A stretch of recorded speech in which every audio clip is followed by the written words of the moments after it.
the closest of those four guys? I mean, he's been here the longest. He's played the position the longest, and it sounds like just based on the weight game, he had a great offseason. Yeah, he's had an unbelievable off season, and I'll tell you, where he was when he was a freshman to where he was, his first spring to last spring to where he is now.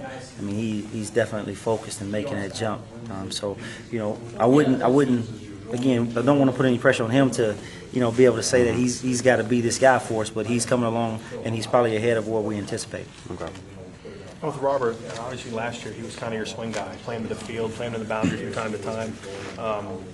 Has his game changed at all with now him focusing more on just being a field guy, or is he able to kind of narrow in on Well, you know what, I think it does. We know that RJ can still be the swing guy. If something happened to Gary and we felt like we had a better field corner and moved RJ into the boundary, he's obviously can play our nickel. He's played safety for us at times. So I think having him out there to the field and really allowing him, not necessarily him, but what it does is he provides a physical presence out there that we didn't have on a consistent basis last year.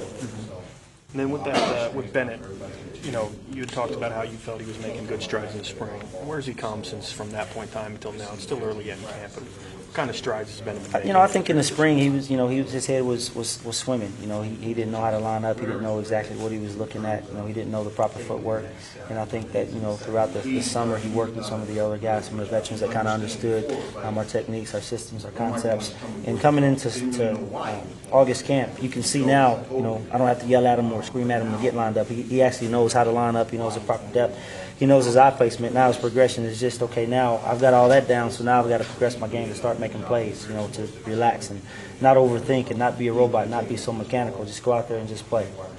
What do you need to see out of him before you can trust him, that you can say, yeah, I can put him out there, making the switch? Absolutely. I mean, the same thing that we look for in all our guys. We need to see him be consistent in everything that he does, and until he can get to that level, there's not going to be a level of trust to where he can get on the field, but he's working at it daily. He's getting better, and as long as he shows improvement from day one to day two, and he's not making the same mistakes, maybe new mistakes, but he's, the next day he's going to get those corrected.